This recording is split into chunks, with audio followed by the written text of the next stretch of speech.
이 시간을 통해 세계 각국에서 이뤄지는 탄소 흡수원 확충, 즉 블루카본 전략에 대해 전해드렸습니다. 이미 해외에선 해조류뿐만 아니라 블루카본의 유력 후보군에 대한 평가 연구까지 마친 것으로 확인됐습니다.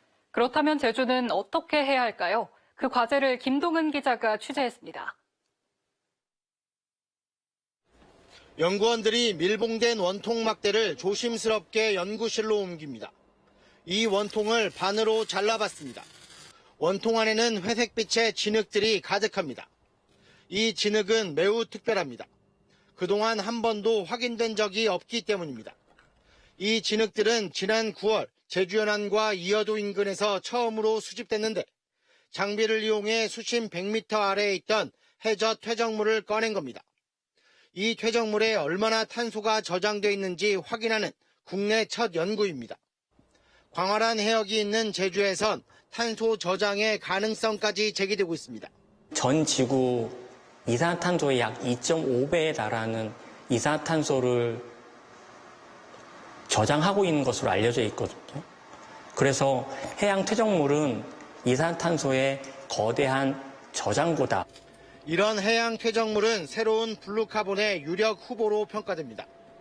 이 때문에 미국은 연안습지 복원 사업과 퇴적물의 탄소 저장량 평가를 마쳤고 영국과 중국은 배타적 경제 수역까지 범위를 확장해 탄소 저장량 분포 지도를 구축했습니다. 각국이 블루카본 확충을 위한 소리 없는 기술 전쟁을 벌이고 있는 겁니다. 하지만 제주는 마지막 탄소 저장소로 불리는 블루카본에 대해 관심이 부족합니다. Incredibly important, vitally important that we look after them and we protect them and we stop chopping them down. 잘피나 해조류 복원부터 연안 퇴적물에 대한 평가까지 제주형 블루카본 전략을 새롭게 마련해야 한다는 얘기입니다. 특히 바다 열대화가 가속되는 제주에 대하는 세계의 핵심 모델이 될 수 있습니다. 저희가 어떻게 대응해야 되는지 모든 매뉴얼들이 이 제주도에서 만들어질 수가 있을 것 같습니다. 기초 자료가 많이 만들어져야 되고 관건은 이런 정책과 전략들이 어떻게 지속성을 확보하느냐에 모아집니다. 정책 패러다임에 대한 완전한 전환이 필요한 이유입니다. 1년, 2년, 3년, 4년 되면 걔네들이 잘 안 크거든요. 그럼 그때 계속해서 지속적인 노력이 필요한데 그때는 안 하는 거예요. 그러면 돈을 투자는 했지만 나중에 5년 후의 결과 보면 아무것도 안 한 게 돼요.